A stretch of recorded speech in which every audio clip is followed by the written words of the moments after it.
verso 28, 29 e 30.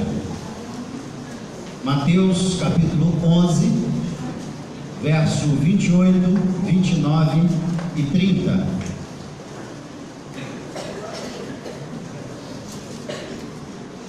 E diz assim: vinde a mim todos os que estáis cansados e sobrecarregados, e eu vos aliviarei. Tomai sobre vós o meu jugo e aprendei de mim, porque sou manso e humilde de coração, e achareis descanso para a vossa alma, porque o meu jugo é suave e o meu fardo é leve. Agora vamos ler toda a igreja juntos? Vinde a mim todos os que estáis cansados e sobrecarregados, e eu vos aliviarei. Tomai sobre vós o meu jugo e aprendei de mim, porque sou manso e humilde de coração, e achareis descanso para a vossa alma, porque o meu jugo é suave e o meu fardo é leve. Amém. Esse é o convite do Senhor para mim, para você, para o nosso coração, para a gente ir até Ele e encontrar alívio para a nossa vida. Eu não sei como você chegou aqui, eu não tenho capacidade para entender como é que está o seu coração. E muitas vezes nós disfarçamos dores, nós disfarçamos problemas com um belo de um sorriso no rosto e uma roupa muito bem alinhada. É fácil a gente disfarçar e esconder emoções e sentimentos. Mas nessa hora a gente queria orar por você. Se você tem passado por alguma situação assim na sua trajetória, na sua caminhada, ou alguém próximo de você está enfrentando alguma situação, a gente gostaria de orar pela sua vida nessa noite. E para isso eu queria convidar que você viesse aqui à frente, para nós juntos estarmos orando por você, ou por alguém da sua família, ou por alguém que você conheça e que você gostaria de colocar a vida dele diante do Senhor nessa hora. Para isso eu queria pedir que você viesse aqui à frente, para nós estarmos orando nesse momento, nessa hora, pela sua vida. Pode vir aqui à frente. E recebemos também um recado aqui de alguém que foi convidado para estar aqui nessa noite e não pôde estar, passou mal e não pôde estar aqui nessa noite, o senhor Roberto Apolinário, e nós vamos estar clamando pela vida dele nessa hora, nessa noite, no nome de Jesus.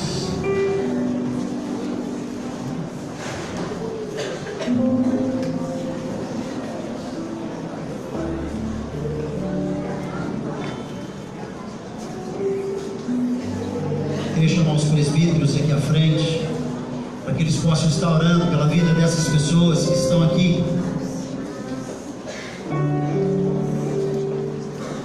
Deus está aqui nesse lugar, e não é preciso eu sentir arrepio, não é preciso eu sentir frio na coluna, porque a Bíblia me garante que Ele está aqui. Eu queria pedir você que não veio. Eu estou entendendo que você que não veio, você não está passando por nenhum tipo de situação nesse aspecto. Então eu queria pedir você que ficasse de pé, onde você está. Você estendesse a sua mão para cá e orasse pela vida dessas pessoas que estão aqui à frente. Clamasse, intercedesse por elas nessa hora, no nome de Jesus. Passando o seu passado desse caso, em nome de Jesus, com a graça do Senhor, com a misericórdia do Senhor.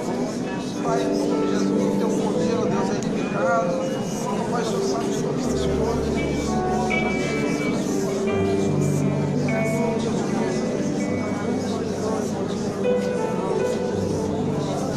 Deus, no nome do teu Filho amado Jesus, nos colocamos diante do Senhor nessa hora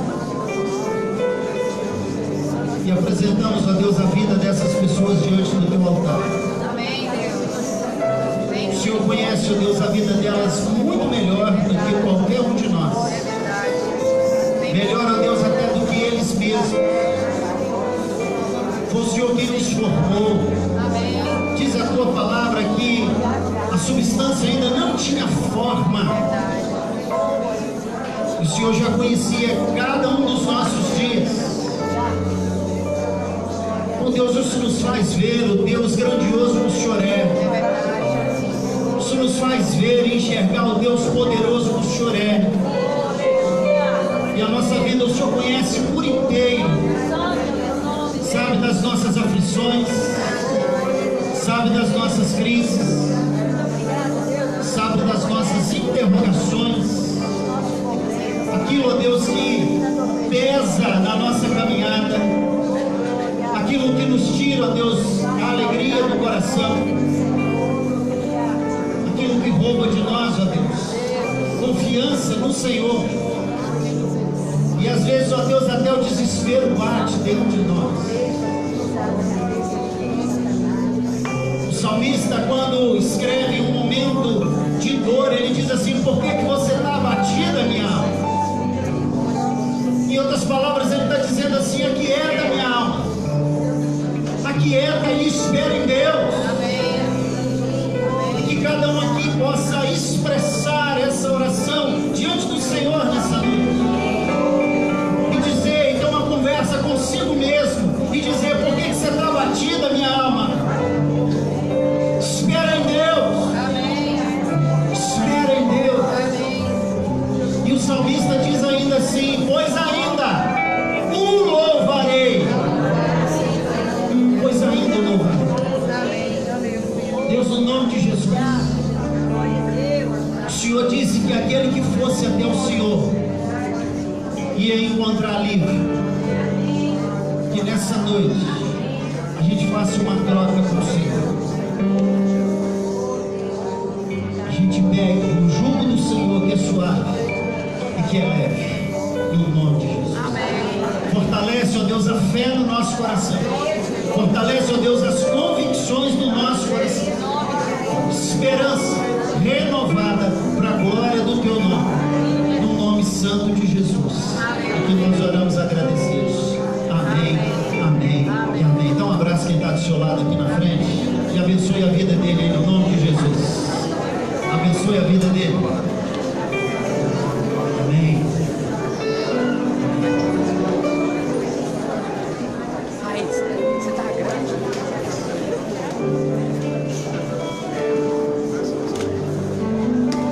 Quero dar alguns avisos bem rápido, não precisa nem projetar aí não. O primeiro aviso é que a nossa viagem de casais, ela vai acontecer agora dia 15. Você tem ainda até amanhã, se você tiver interesse, para dar o seu nome, para poder participar da nossa viagem de casais, ok? Então procure aí a Núvia, procure o André, a Gisele, o Walter, dê o seu nome para que a gente possa então, se você tiver interesse em participar, em viajar com a gente, vai estar conosco o pastor Beto, lá da 8ª Igreja, ministrando para o nosso coração, nesses 3 dias, lá em Santa Teresa, Pousada Sítio Canaã. Outro aviso que eu queria dar, já queria que você começasse a orar por isso, dia 2 e 3 de novembro, a gente já está fechando o mês aí de setembro, iniciando outubro, dia 2 e 3 de novembro, vai estar conosco aqui na comemoração dos 25 anos da Igreja Presbiteriana Cristo das Ovelhas. Vai estar conosco o pastor Daniel Souza, no sábado e no domingo pela manhã e domingo à noite, ministrando louvor e também ministrando a palavra de Deus juntamente conosco nesses dias aí, ok? Depois do culto, nós teremos ali a nossa cantina, que vai funcionar com um delicioso tropeiro. Quem conhece ali o tropeiro da Silvânia sabe que o quanto é bom, mas não é de graça, tá? Eu vi gente que fez assim, mas não é de graça, tá? R$5 você vai ter direito ao refrigerante, é muito barato, muito barato. Então, não vai embora, invista quando você estiver investindo no tropeiro. Na verdade, você vai estar investindo na vida lá do projeto que a nossa irmã Edmeia sustenta lá no Morro Dona Marta. Então, você vai estar investindo diretamente no projeto dela lá, que ela sustenta. Hoje pela manhã, ela disse que são 150 crianças que são sustentadas ali naquele projeto. E durante todo o restante do louvor, foi falado hoje pela manhã sobre uma oferta específica que nós vamos levantar nessa hora em favor do projeto dela. É diferente do tropeiro, esse aqui é outra oferta. Então você, nesse momento, você vai ter essa liberdade. O apóstolo Paulo diz que nós devemos ofertar com generosidade no nosso coração. Com generosidade. Então faça isso com alegria, invista na obra lá no Morro Dona Marta. Talvez você não conhece, não sabe nada a respeito do projeto. mas tenha certeza que vai estar abençoando vidas e muitas vidas ali naquele lugar. Então nessa hora você tem a oportunidade de fazer essa oferta, e você tem também a alegria, o privilégio. Por que eu gosto de dizer que é uma alegria e um privilégio? A alegria de dizimar o Senhor é porque você tem um sustento dentro da sua casa. Deus tem te dado saúde, Deus tem te dado condições de você trabalhar e de você ter o seu sustento dentro da sua casa. Então faça isso com alegria diante do Senhor. Faça isso com gratidão. Senhor, obrigado, porque nesse tempo de recessão o Senhor tem me abençoado e eu vou ser fiel ao Senhor nesse tempo, no nome de Jesus. Então, durante o período do louvor, faça isso para a glória do nome do Senhor. Um chá e prosa ontem, muito abençoado, muitos convidados. Deus falou profundamente. Hoje pela manhã foi bacana demais. Eu chamei essa criança para orar por você. Tá joia? Eu quero que ele ore pela sua vida, para que Deus te use com poder e graça. Senhor Deus, muito obrigado por esse dia que o Senhor tem nos dado. Um bom dia até agora, Deus. Que o Senhor possa estar abençoando nessa noite, que possa ser abençoado, que nós possamos ouvir a Tua palavra e poder saber que o Senhor é santo e santo e santo. Deus, abençoe a vida da Tua serva Edmeia Williams, que ela possa estar cheia da Tua graça, Deus. Que o Senhor possa estar abençoando ela em toda a família dela. Obrigado por tudo, em nome de Jesus, amém. Graças e paz, irmãos. Amém. Mais uma alegria renovada estar aqui novamente com vocês. Gostaria de convidar a igreja para abrir a Bíblia no Evangelho de Jesus Cristo segundo Mateus, no capítulo 7. Evangelho de Jesus Cristo segundo Mateus, capítulo 7. Vamos começar a leitura no versículo 24.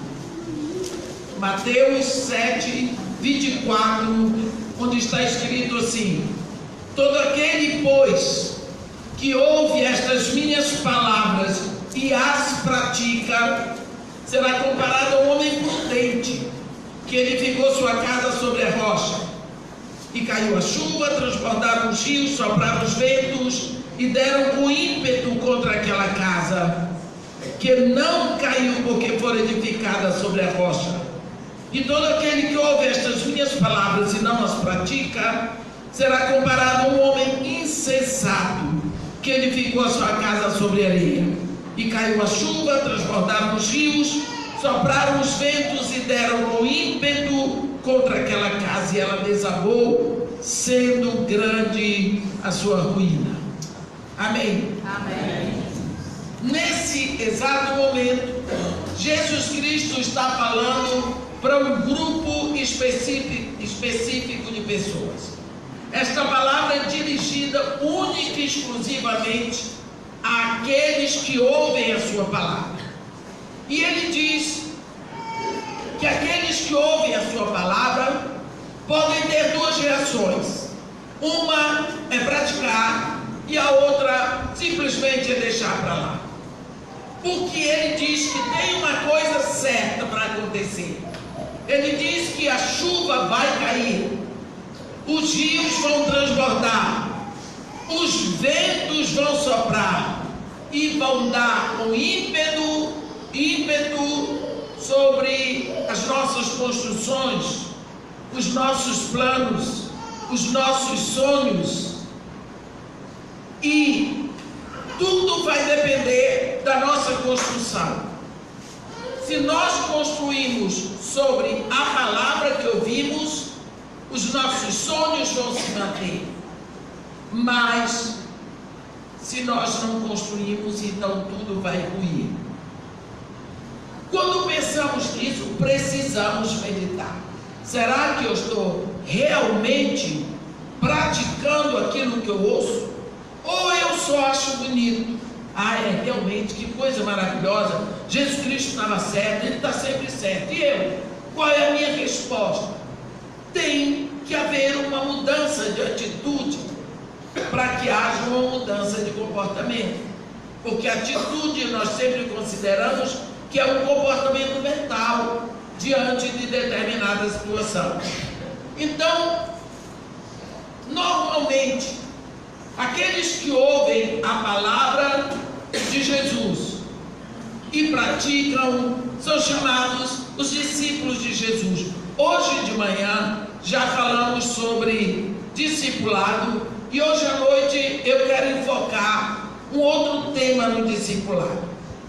Primeiro, vamos ver se nós realmente estamos praticando a palavra. Eu vou dar um exemplo que está escrito em Lucas no capítulo 8. Você também encontra isso em Mateus 8 e em Marcos 4. Mas eu gosto dessa menção aqui de Lucas 8, a partir do versículo 22, porque tem uma expressão aqui que me chama a atenção e eu aprendo muito com essa expressão. A partir do versículo 22 está escrito assim: aconteceu que num daqueles dias entrou ele num barco em companhia de seus discípulos e disse-lhes: passemos para a outra margem do lago. E partiram. Enquanto navegavam, ele adormeceu e sobreveio uma grande tempestade de vento no lago, correndo eles o perigo de sossobrar. Chegando-se a ele, despertaram-no, dizendo: mestre, mestre, estamos perecendo. Despertando-se, Jesus repreendeu o vento e a fúria da água. Tudo cessou e veio bonança. Então lhes disse: onde está a vossa fé? Eles, possuídos de temor e admiração, diziam uns aos outros: quem é este que até os ventos e as ondas repreende e lhe obedece? Vamos ver um pouco aqui. O que foi que Jesus Cristo disse para esses discípulos? Você lembra? Passemos para a outra margem do lago. Viu que nós esquecemos? Foi a mesma coisa com eles. O que Jesus Cristo disse foi: passemos. Ele não perguntou como. Ele disse: passemos. Então, lógico que eles iriam passar. Mas começou a tempestade. Sempre a história dos ventos. E eles estavam com medo de morrer afogados. Que coisa, não é? Despertaram Jesus. E Jesus, logicamente, não ficou satisfeito de ter sido despertado em pleno sono. Ninguém gosta. E Jesus chegou lá, repreendeu o vento e as ondas, tudo cessou. Ele simplesmente olhou para os discípulos e disse: onde está a vossa fé? Esse trecho do Evangelho é mencionado pelos sinóticos. Em Mateus ele diz: homens de pequena fé.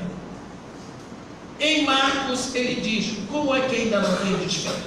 Mas eu gosto dessa menção de Lucas, porque ele diz: onde está a vossa fé? Isso para mim faz muito sentido, porque às vezes nós temos uma fé vibrante aqui dentro da igreja, mas lá durante a semana, na hora da tempestade, das dificuldades, nós desfalecemos. Então o que Jesus está dizendo é: onde? Se é que você tem fé, onde é que você deixou? A fé é para ser usada na hora da tempestade. A fé é mostrada na hora da dificuldade. Porque é essa fé que nos leva a ser vitoriosos. Ele diz: onde está a vossa fé? Eles ficaram admirados. Vocês viram a reação desses discípulos? Ei, quem é este? Quem é este que até os ventos e as ondas ele ordena e lhe obedece? Quem é este?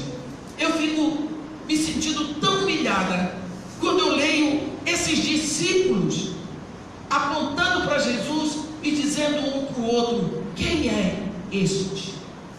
Eles eram discípulos de Jesus e não sabiam quem era Jesus.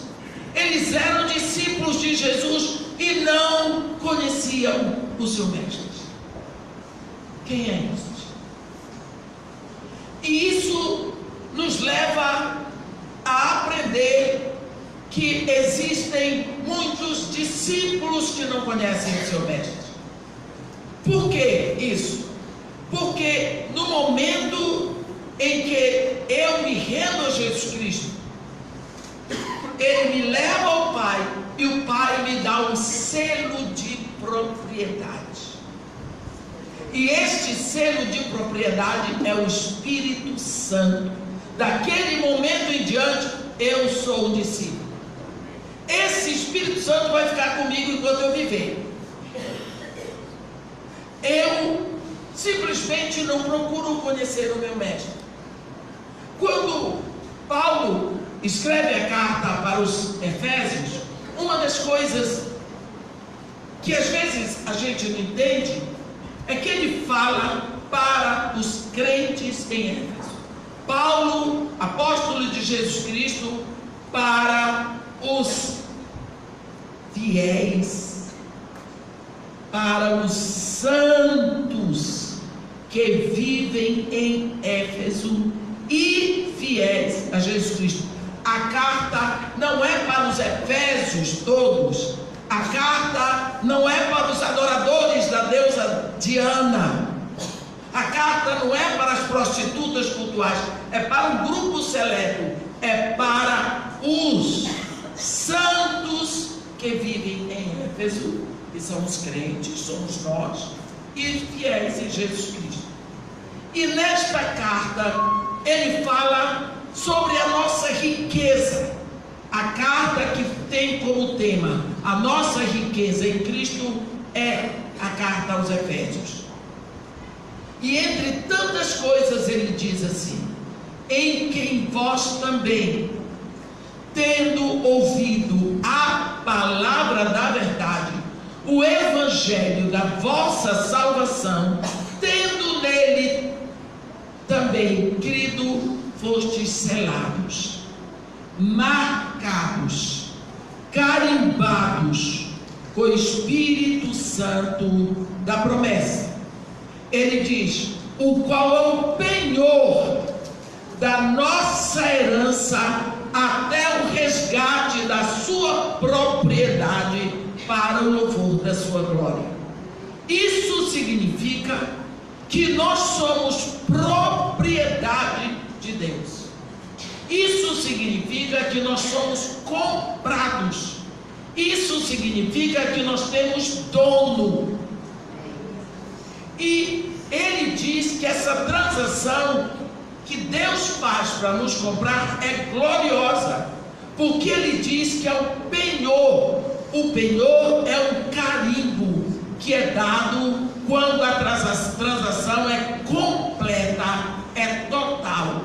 Quando você compra um apartamento ou uma casa, você está pagando todos os meses. Você diz: é meu, mas você não pode vender, você não pode fazer negócio com aquilo, porque você não acabou de pagar.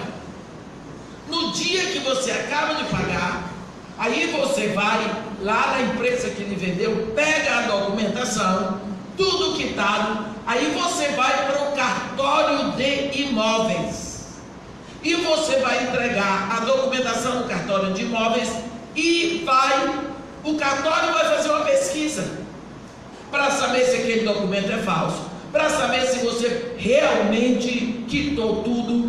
Uma vez que está tudo certinho, você vai receber do cartório um documento carimbado. No momento em que o tabelião do cartório de imóveis carimba, ele lhe dá aquele documento, você diz: ei, aqui, isto aqui é meu, está selado, está reconhecido pelo cartório de imóveis, então aquilo é seu.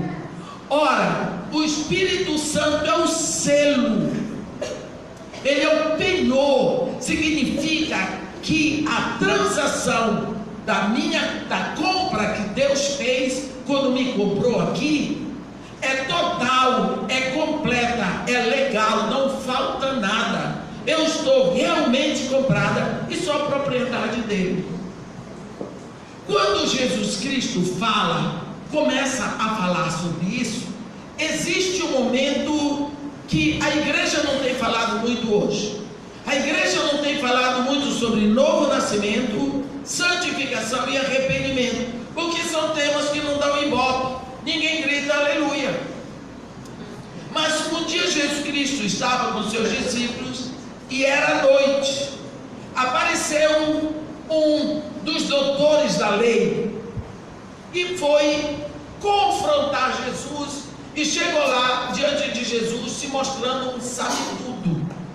Ele chegou para Jesus e disse: mestre, nós sabemos que tu és mestre vindo da parte de Deus, porque ninguém pode fazer os sinais que fazes se não vier da parte de Deus.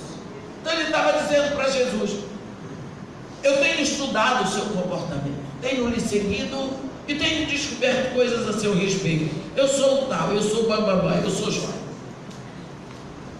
Talvez ele pensou que fosse impressionar Jesus. Jesus, no lugar que estava, ficou e disse para ele grandes coisas. Isso não está escrito na Bíblia, é por minha conta. Ele disse: em verdade eu te digo, que se não nasceres de novo, nem verás o reino de Deus. O homem tomou um susto, era Nicodemos, pronto, o mestre é doido. Ele disse: como pode uma pessoa adulta entrar no ventre da mãe e nascer de novo? Jesus Cristo disse: o que é isso, Nicodemos? Tu és mestre em Israel e não sabes dessas coisas? Olha o vento. Olha o vento. Sabes de onde vens? Sabes para onde vai? Pois assim são os que são nascidos do Espírito. O que é nascido da carne é carne. O que é nascido do Espírito é Espírito.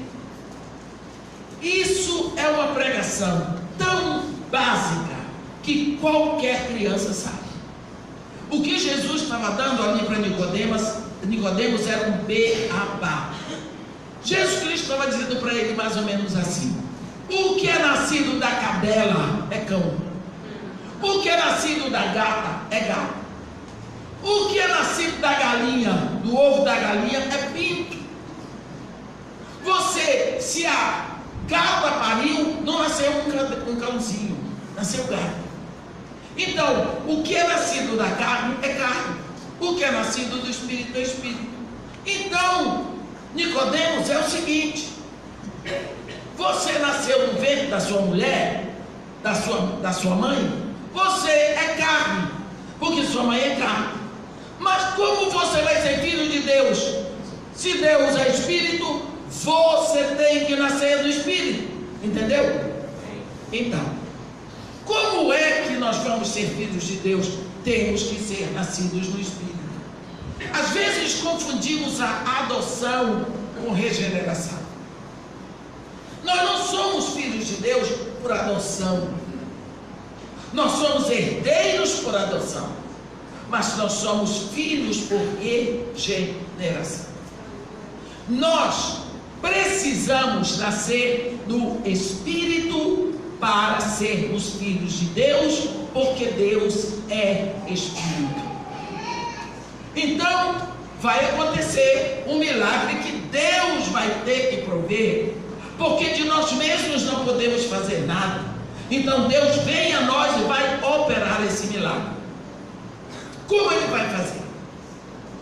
Eu vou ter que entrar no filho dele, e o filho dele vai morrer a minha morte. Eu morro ali. Isso tudo está especificado no batismo.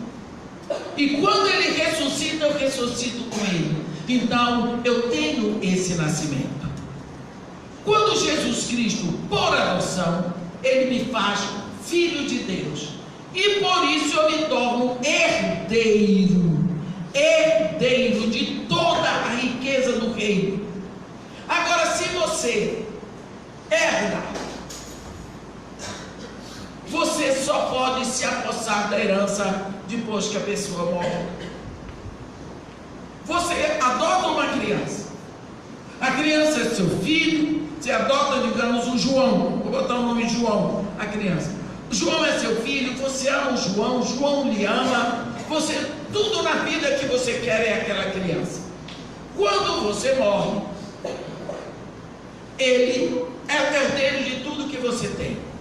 Aí o João pega os documentos e vai constituir um advogado. O advogado vai ficar com 10% de tudo, é o trabalho dele. Ele tem que ter o preço, porque a Bíblia diz que o trabalhador é digno do seu suor. Mas pode aparecer um Joãozinho, não sei aonde, dizendo que é seu filho, e vai dar trabalho. Pode aparecer outras pessoas e dar confusão. Então, quando Jesus Cristo nos faz herdeiros, ele morre para nós termos direito à herança, e ressuscita para ser o nosso advogado, para nos defender, para que nós tenhamos a herança completa. Então, esse nascimento no Espírito é necessário, porque a criança que você adota, ele não tem o seu DNA, ele não tem o seu sangue. Então você tem, para ser filho real, você tem que nascer no Espírito para ser filho de Deus.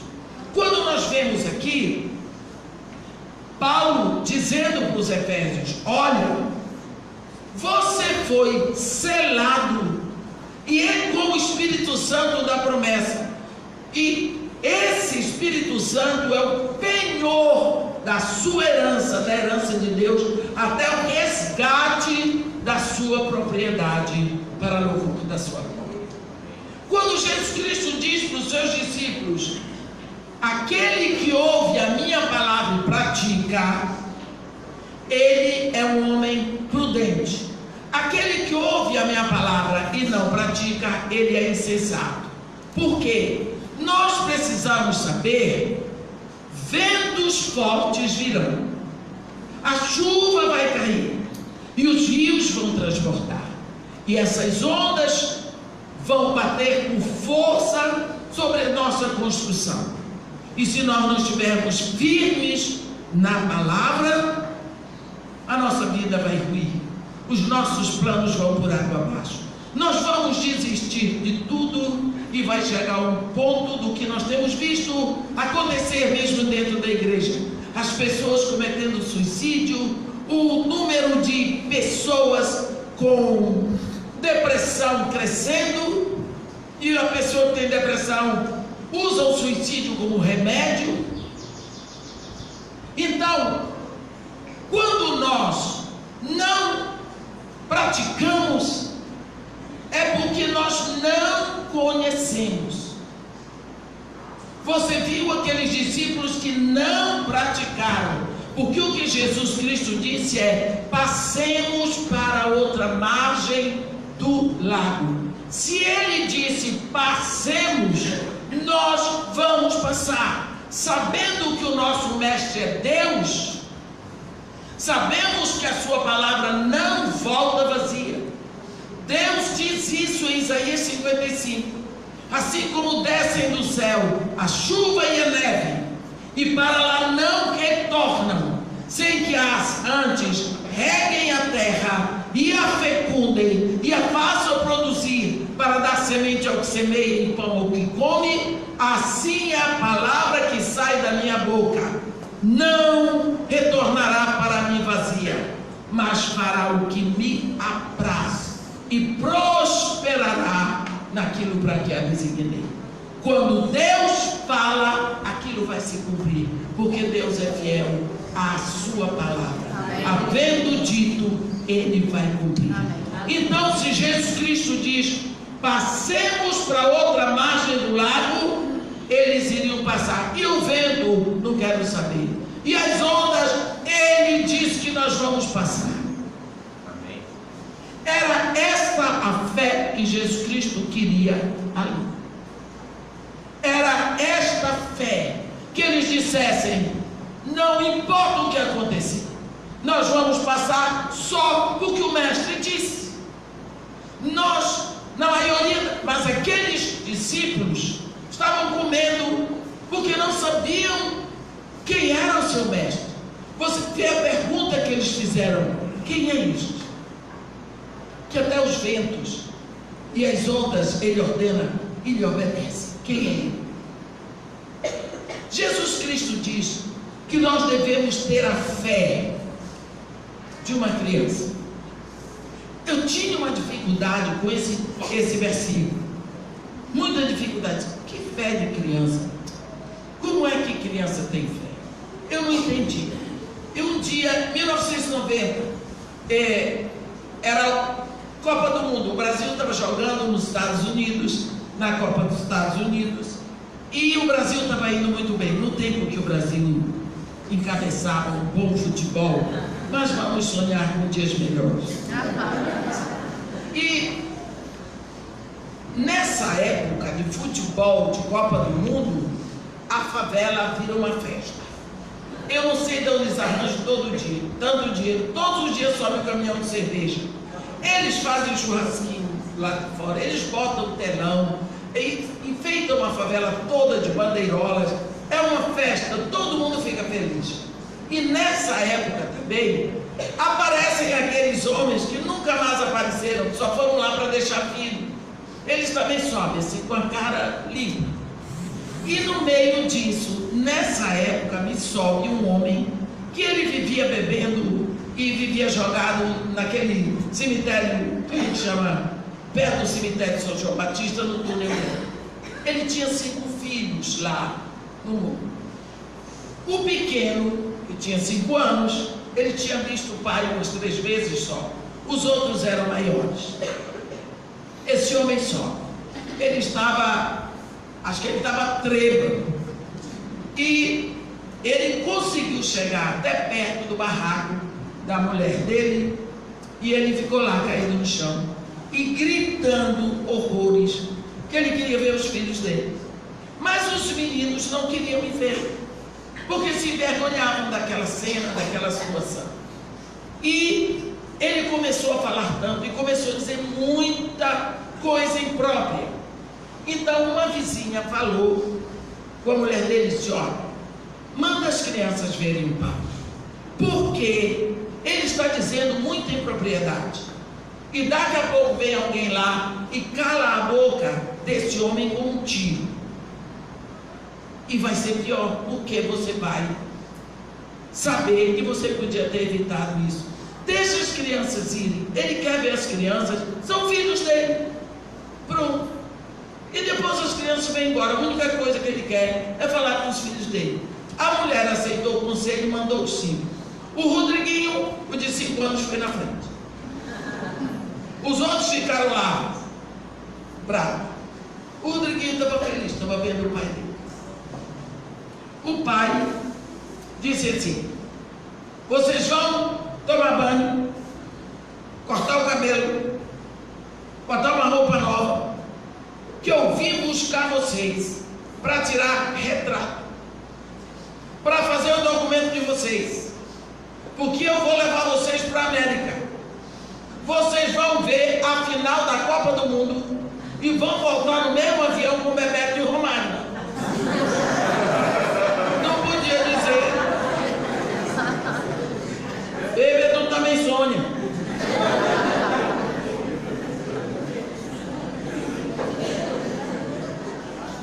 Os 4 ficaram lá. O Rodriguinho, quando recebeu essa notícia, ele deu uma subida na favela pelas escadarias, que o Morro Dona Marta só tem escada, e desceu direto lá dentro do meu projeto, Casa de Maria Marta, porque ele era da Casa de Maria Marta. Todos os irmãos foram. E quando ele chegou lá, eu estava numa salinha que tem, que escreva assim: missionário em oração. Todo mundo que eu ia atender, eu fechava a porta e dizia, porque eu não tenho, eu sou psicóloga. Aliás, eu já fui, mas eu não tenho tempo de fazer 2, 3 sessões com uma pessoa. Eu faço uma só, e o Espírito Santo, na sua infinita misericórdia, age ali, porque eu não vou ter tempo para seguir. Então eu estava tratando de uma menina que tinha sido estuprada pelo pai e pelo tio ao mesmo tempo. Então eu disse: missionário em oração, ninguém me atrapalha. Se alguém bater ali, eu sei, a favela está pegando fogo ou está tendo guerra. Então eu estava numa situação dessa. Daqui a pouco bate na porta com insistência. Eu disse: algum problema sério? Abri a porta. O que foi? Eu encontro o Rodrigo na frente, desse tamanho, e uma opção de gente atrás dele, rindo, todo mundo ria dele. Eu disse: o que foi? Fiquei aborrecida, porque brincadeira naquela hora não dava. Aí ele coçava a cabeça assim e dizia: vamos, tia, me dê um banho. Olha, a situação dele era tão importante que outra pessoa não podia dar banho nele, tinha que ser eu. Eu tinha que dar o banho nele, eu tinha que cortar o cabelo, eu tinha que arrumar roupa nova para ele se arrumar.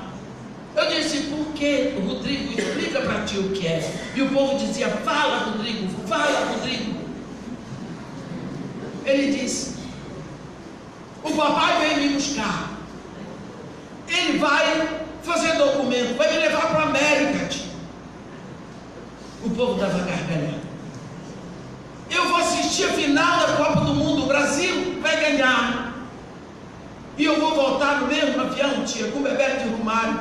Se eu tenho que me dar um banho já, me dá roupa. E ele dizia: vamos. O papai disse.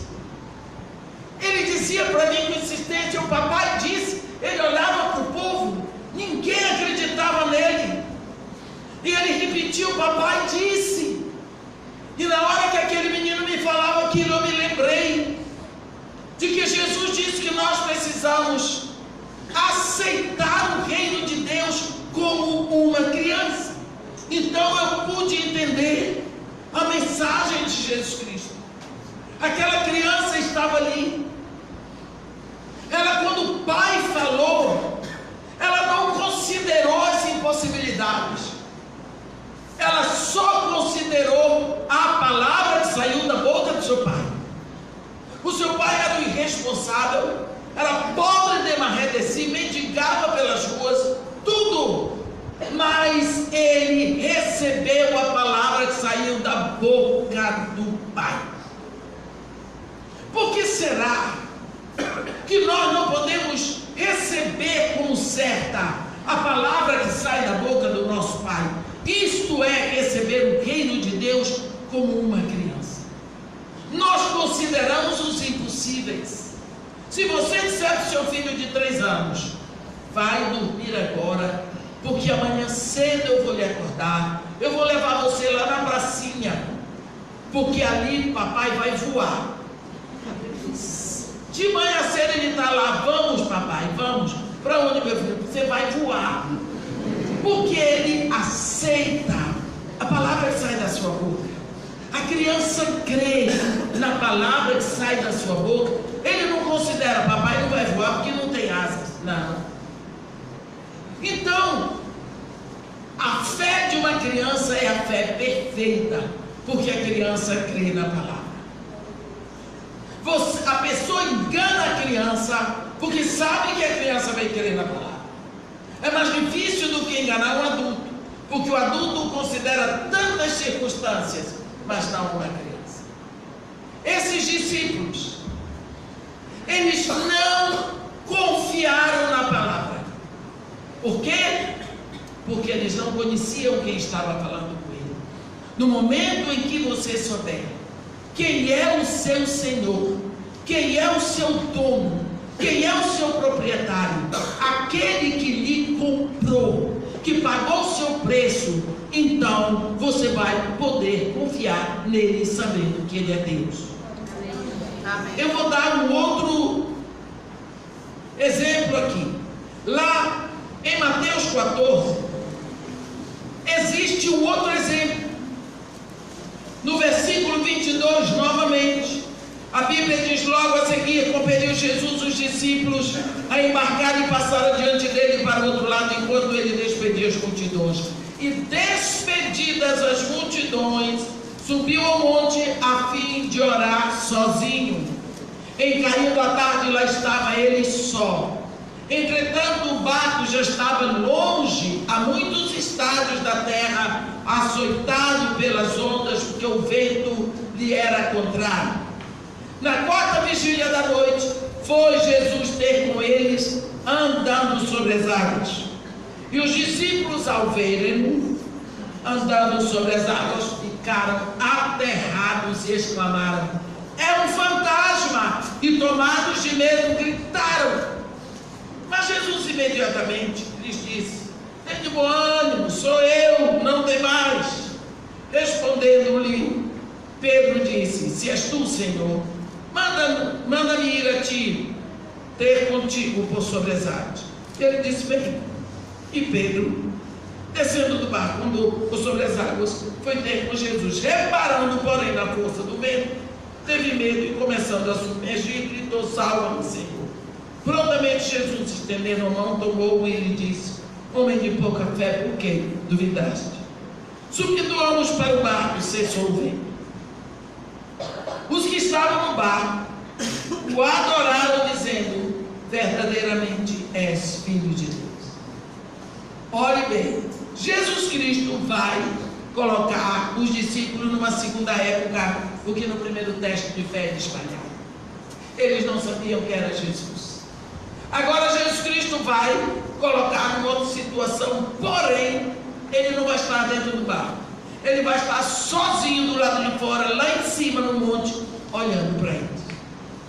Jesus Cristo tomou vantagem de estar lá em cima e ficou olhando para eles. Existem 4 vigílias na noite. A primeira de 6 às 9, a segunda de 9 à meia-noite, a terceira de meia-noite às 3 e a quarta de 3 às 6. Jesus ficou lá em cima e eles começaram a sofrer por causa da tempestade. E começaram, e sofrendo, passou a primeira vigília da noite, veio a segunda, de 9 à meia-noite. E aqueles discípulos lutando, coitado, veio a terceira vigília de meia-noite às 3. Para mim essa deve ser a pior, porque é a hora mais difícil. Quando me chamam para pregar a vigília, me dói o coração. Porque se me botam para pregar de meia-noite às 3, eu digo: deixa eu pregar na primeira ou na segunda. Porque é difícil você se manter acordado de meia-noite às 3.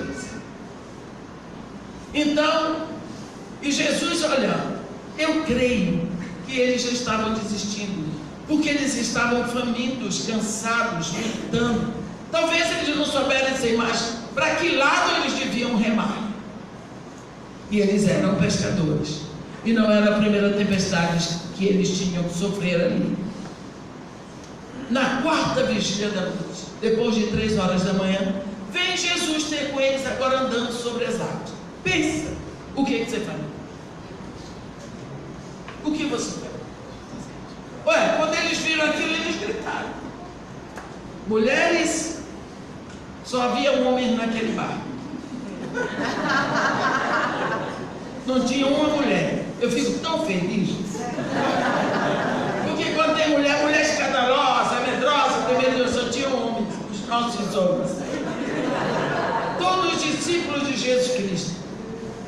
E entra aquela história, São Pedro, São Tiago, São João. Olha aqui. A Bíblia diz: ficaram aterrados e exclamaram: é um fantasma! Ai! E gritaram. Viram fantasma, eles acreditavam em fantasma. E Jesus, quando viu, disse assim: não tem mais, sou eu, tem de bom ânimo. Não está escrito na Bíblia, nem estou no público, isso é ideia minha. Eu acho que o que mais fez escândalo foi Pedro. Porque quando Jesus Cristo disse: sou eu, ele: se és tu mesmo, manda-me ir a ti, andando sobre as águas. Jesus disse. Impressionante, ele foi, Deus. Ele foi. Eu admiro tanto essa atitude de Pedro. E ele começou a andar sobre as águas. Mas quando ele reparou na força do vento, como é que eu estou andando? Ficou lá batendo água. E Jesus estava lá. Quando ele viu que ia morrer afogado, ele disse: salva-me, Senhor. Jesus só estirou o braço e disse: bem, ó homem de pouca fé, por que duvidaste? Entram os dois no barco. Quando entraram no barco, cessou a tempestade. Com certeza, os discípulos viram Pedro totalmente ensopado e Jesus sequinho. Todo mundo no barco estava sequinho. E Pedro ensopado, de frio. Aí Pedro queria andar sobre as águas, né? Com certeza o Pedro disse, mas eu andei. E vocês, que não tiveram coragem nem de sair do barco? Tem gente assim, fica criticando o ministério dos outros, mas não tem coragem de fazer nada. É preciso que você tenha coragem para se expor. Você vai andar, você vai afundar, mas você vai andar. E os outros que não tiveram nem coragem de sair, Jesus Cristo não estava com os que estavam dentro do barco. Ele estava na tempestade com Pedro, esperando Pedro clamar por ele. E na hora que Pedro clamou, ele deu uma bronca, mas tirou Pedro de lá. Eu gosto de pessoas que se expõem, pessoas que não têm medo de se expor pelo nome do Evangelho. Amém. Foi isso que Pedro fez. Mas aqui tem uma lição maior para nós. Quando Jesus sobe com Pedro no barco, os discípulos o adoraram. Os mesmos discípulos que na outra tempestade diziam uns aos outros: quem é este? Que até ao vento e as ondas ordena e lhe obedece. Agora, eles o adoram dizendo: verdadeiramente és filho de Deus. Amém. Está vendo? Você está vendo? A minha pergunta é: quantas tempestades nós vamos precisar para aprendermos quem é o nosso mestre? Para sabermos quem é o nosso mestre. Porque se nós passamos por tempestades, sofremos, choramos, às vezes fazemos alianças erradas, e depois nós dizemos assim: agora não tem jeito, entreguei na mão de Deus. Primeiro você vai, estraga tudo, se mete com a agiota, e depois agora não dá mais, entreguei na mão de Deus. Porque não entregou antes.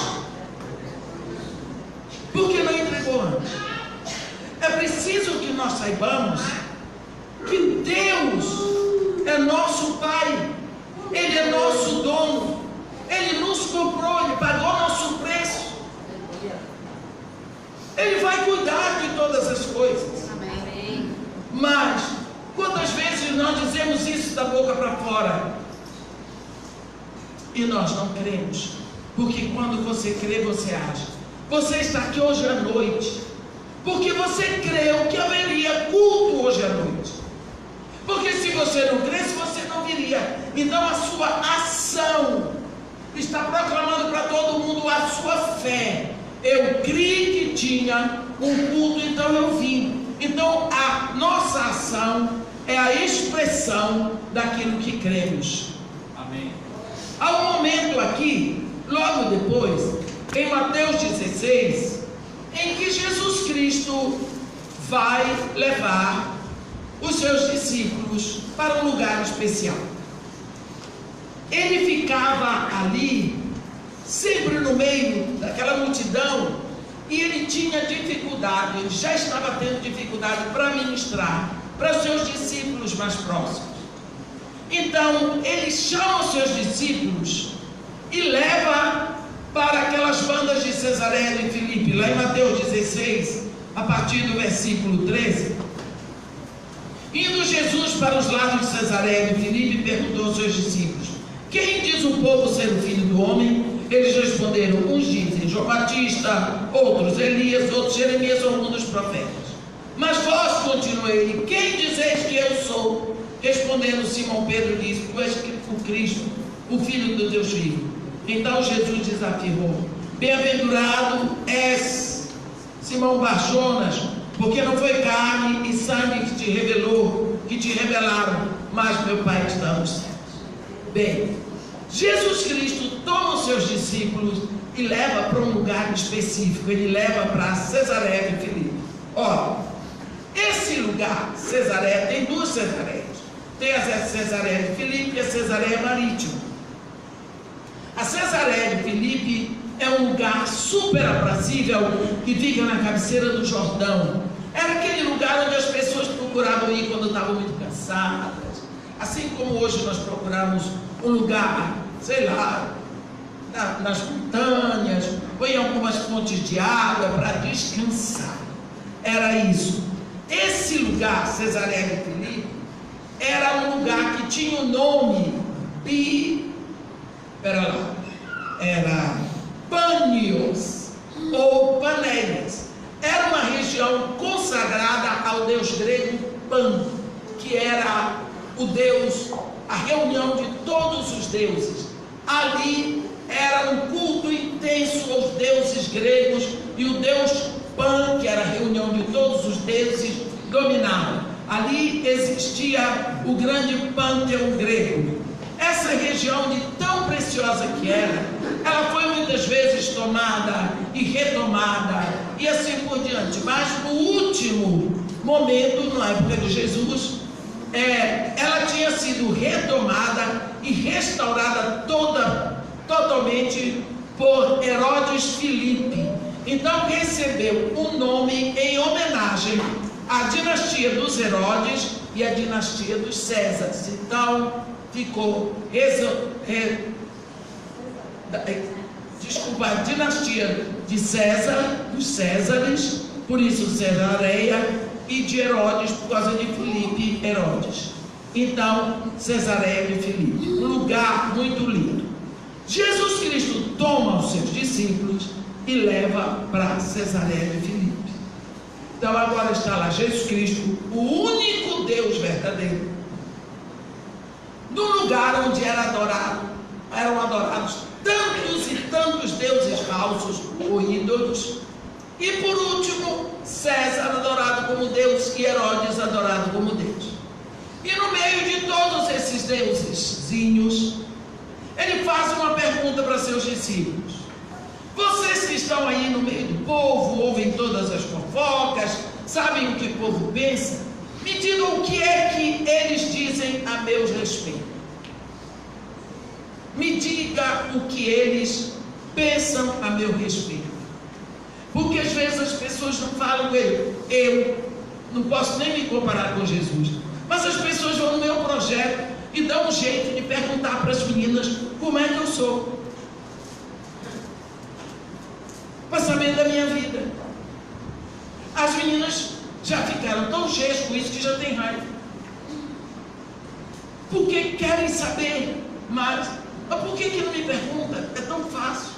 Eu sou uma pessoa, graças a Deus, super acessível. Não sou mais porque não tenho tempo. O pessoal diz para mim: é mais fácil falar com o Reagan do que com você. Eu digo: lógico, eu trabalho e eu não tenho secretários. Coitado dele, não sabe que eu digo isso a respeito dele. Não dá para comparar. Mas Jesus Cristo queria saber o que o povo dizia a respeito dele. Aí os discípulos, sabem, naquela simplicidade, disseram: eles dizem que tu és João Batista, outros dizem que tu és Jeremias, ou Elias, ou qualquer um dos profetas. Simples. Aqueles discípulos aceitavam que as pessoas pensassem que o seu mestre era a encarnação, ou desculpa, a reencarnação de um pecador. Porque João Batista era pecador, Elias, Jeremias, todos os profetas. Então eles facilmente aceitavam que Jesus Cristo podia ser a reencarnação de um pecador. E eles disseram isso assim, para Jesus. Jesus Cristo parou.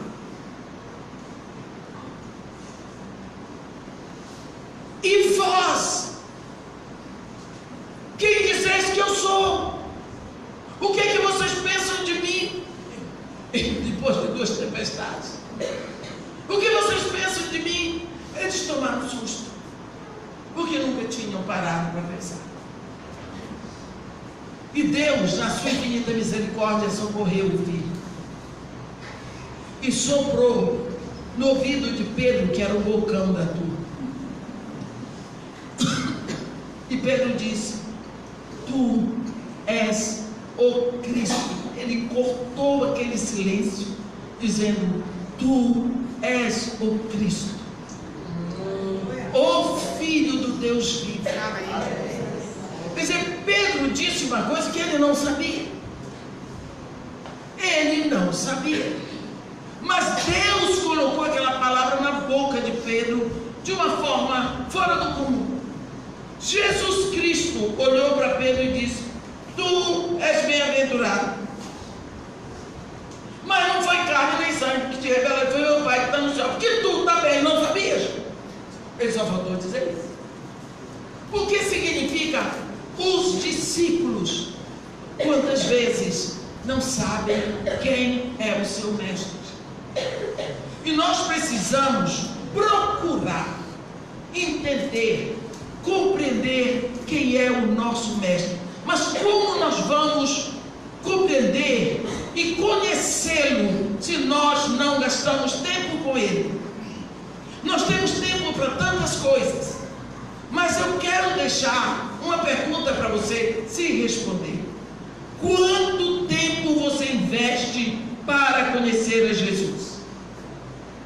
Porque quanto tempo você namorou para conhecer a pessoa com a qual você queria casar? E você dizia: precisa namorar para conhecer. Gasta tempo, namora, em casa ainda briga. Imagina se não gastasse tempo. Por que nós não investimos tempo para conhecer a Deus?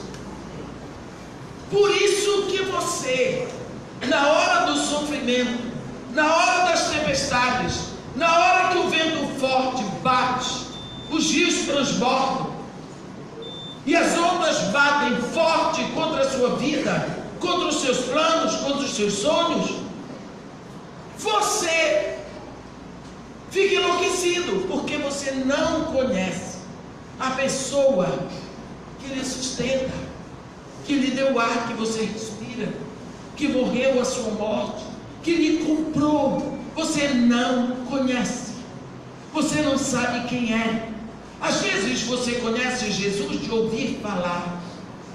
Nós precisamos gastar tempo, porque Deus se dá a conhecer. Ele quer. Quantas vezes nós ficamos com problema até para orar? A irmã, eu não sei o que dizer a Deus. Chame de Pai. Chame de Pai. Foi isso que Jesus Cristo disse quando orava, e dizei: Pai. Chame de Pai. Mas só isso, para começar, está muito bom. Se seu filhinho pequeno vem para você e fica assim: Pai, Pai. E você diz: o que é, meu filho? Nada não, só queria ficar aqui. Você vai mandar seu filho embora? Jesus Cristo disse: se seu filho lhe pedir um pão, você vai dar uma pedra? Se pedir peixe, vai lhe dar uma serpente? Se vós sois maus, sabeis dar boas dádivas aos vossos filhos, quanto mais o Pai que está no céu, Ele dará o seu próprio Espírito. Nós precisamos gastar tempo para estar com Deus. Tantas coisas lindas Jesus Cristo fez quando estava aqui. Tantos milagres, prodígios maravilhosos. Ressuscitava morto que acabou de morrer, como a filha de Jairo. Ressuscitava morto no caminho do cemitério, como o filho da viúva de Naim. Ressuscitou morto com 4 dias totalmente apodrecido, como Lázaro. Curava enfermos, libertava de demônios. Milagres maravilhosos. Os discípulos não pediram para o mestre para ensinar-nos a fazer nada disso. A única coisa que eles disseram foi: mestre, ensina-nos a orar. Por quê? Porque o que mais impressionou, o que mais impactou a vida daqueles discípulos foi o modo como Jesus orava. E Jesus simplesmente disse para eles, quando eles disseram: mestre, ensina-nos a orar, ele simplesmente disse: quando orardes. Ele não disse se orardes, ele disse quando orardes. Dizei: Pai nosso que estás nos céus. Eles disseram: como que eu posso chamar a Deus de Pai?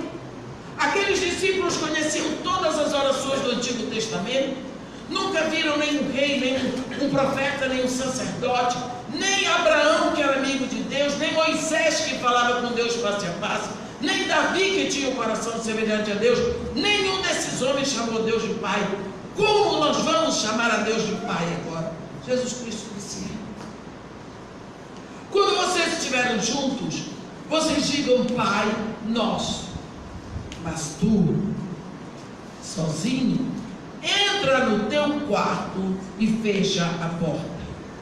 E ora ao teu Pai em secreto. E o teu Pai que te ouve em secreto te recompensará. Amém.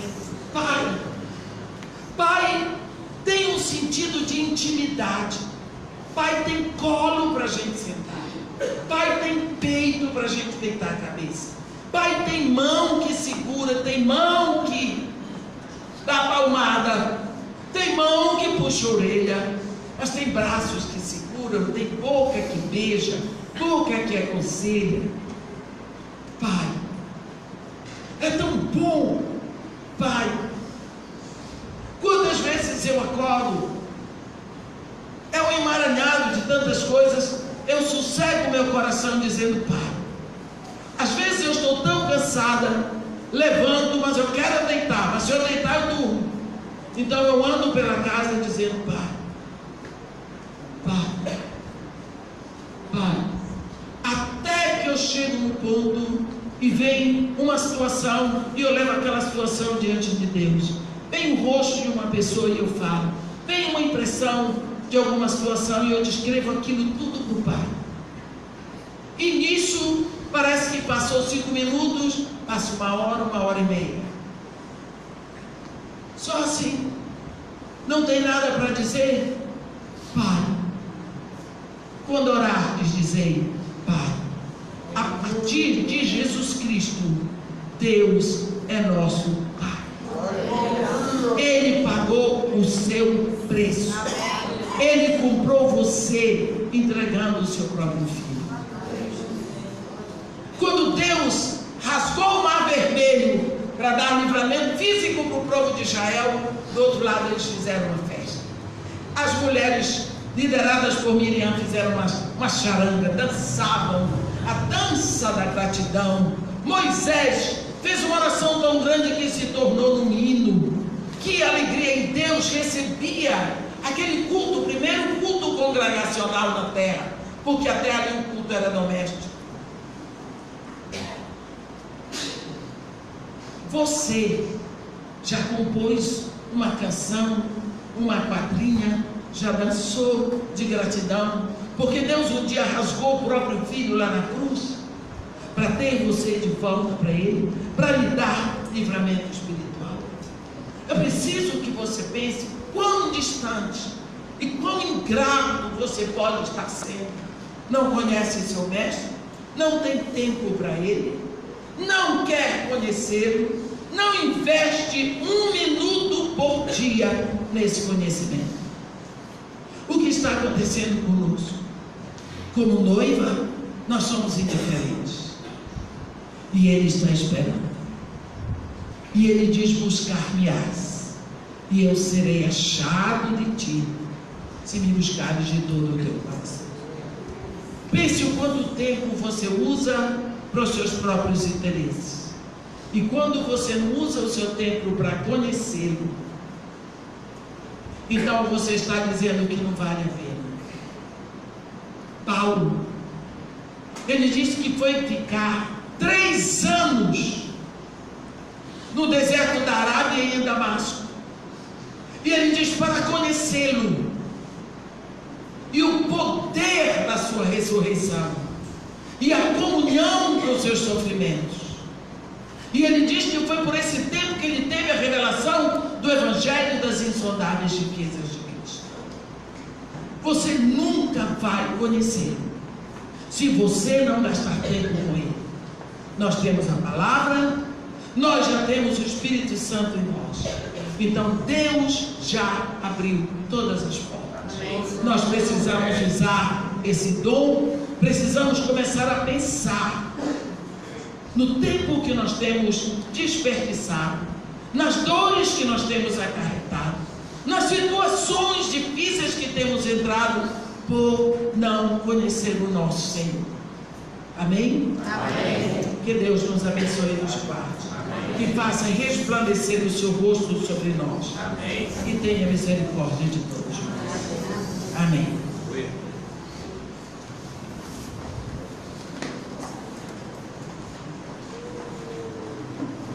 vamos orar.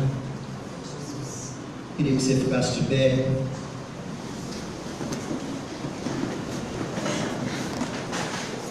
O texto que foi lido logo no início diz: passemos para outra margem. Nós começamos o culto hoje dizendo: se você está com alguma aflição, com alguma situação no seu coração, a gente iria orar por você. Eu quero encerrar orando novamente por você, porque talvez o outro lado ainda não chegou. E o que Deus está querendo trabalhar no seu coração é exercitar a sua fé, se você de fato conhece o Deus a quem você serve. Falo isso para você, mas estou falando primeiro para mim, porque esse é um exercício que eu preciso desenvolver todos os dias, a cada momento. Eu queria orar por você nessa hora, e se você quer essa oração, talvez você está numa trajetória muito complicada, você colocasse sua mão aí no seu coração, apenas como um ato simbólico, não tem nada místico nisso, apenas como um ato simbólico. Nós vamos orar pela sua vida nessa hora, no nome de Jesus. André, faça favor, ora aqui.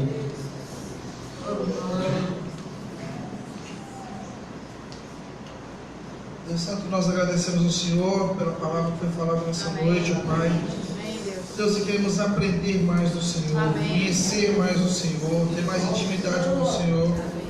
Deus, e quanto mais nós aprendemos do Senhor, mais o nosso coração se alegra, mais confiança temos no Senhor. Pai, em nome de Jesus, perdoa-nos, ó Pai, porque em vários momentos nós fraquejamos a nossa fé. Ó Deus, que o Senhor desperte a nossa fé, ó Pai, em nome de Jesus, todos os dias da nossa vida. Amanhã, ó Deus, uma segunda-feira, uma semana que se inicia, Pai, em nome de Jesus, que o Senhor possa estar nos dando uma semana diferente, ó Pai. Deus, que o Senhor possa estar aumentando a nossa fé diante de tantas dificuldades. Deus, estamos nesse mês, pessoas, inclusive sobre suicídio, quantas pessoas, ó Pai, em nome de Jesus, tem misericórdia. Ó Pai, quantos, ó Deus, com problemas, ó Pai, psicológicos, ó Deus, em nome de Jesus, visita, ó Pai. Visita cada servo do Senhor que precisa de força. Deus, que precisa de um vigor, ó Pai, diferente, ó Deus, nesse tempo de luta, de tribulação. Eu não conheço o Senhor, mas o Senhor é o Deus que sonda os nossos corações, é o Deus que conhece as nossas dificuldades, ó Pai, que o Senhor possa estar fazendo segundo a Tua vontade. Temos o Senhor, que é o Deus Todo-Poderoso, ó Pai, que pode fazer, ó Deus, parar a chuva, parar o vento, Senhor. Deus, e que o Senhor possa estar fazendo parar nas nossas vidas, ó Deus, todas essas tribulações, em nome de Jesus. Amém. Receber a bênção, depois da bênção nós temos lá o tropeiro, você vai lá, investe, como eu disse no início, esse investimento é na obra que Deus está realizando ali no Morro Dona Marta, através da vida da nossa irmã Edmeia. Nós vamos orar por ela também, ela vai viajar logo depois, e vai para Belo Horizonte para o Rio, e ainda amanhã vai para os Estados Unidos, não é isso? Então assim, é uma maratona bem grande, para Deus estar abençoando a vida dela. Deus amado, te agradecemos. Obrigado pela instrumentalidade da tua filha. Obrigado, a Deus, porque a palavra veio de forma poderosa ao nosso coração. Ó Deus, e que não fique meramente no nosso intelecto, mas que a gente pratique. Que a gente a cada dia conheça ao Deus a quem servimos. Que a gente de fato conheça o Deus que dizemos, muitas vezes, que servimos. Tem misericórdia de nós e nos ajude. Leva, ó Deus, Edmeia em paz, a paz que a trouxe até aqui, que a acompanhe, que ela seja guardada pelo Senhor até o seu destino final, e que tudo, ó Deus, contribua para o bem da tua filha e para a glória do teu nome. Nós oramos assim. E agora, irmãos, que a graça, a maravilhosa graça de Jesus, o amor de Deus o Pai e o consolo do Espírito repouse sobre todos nós, hoje e até a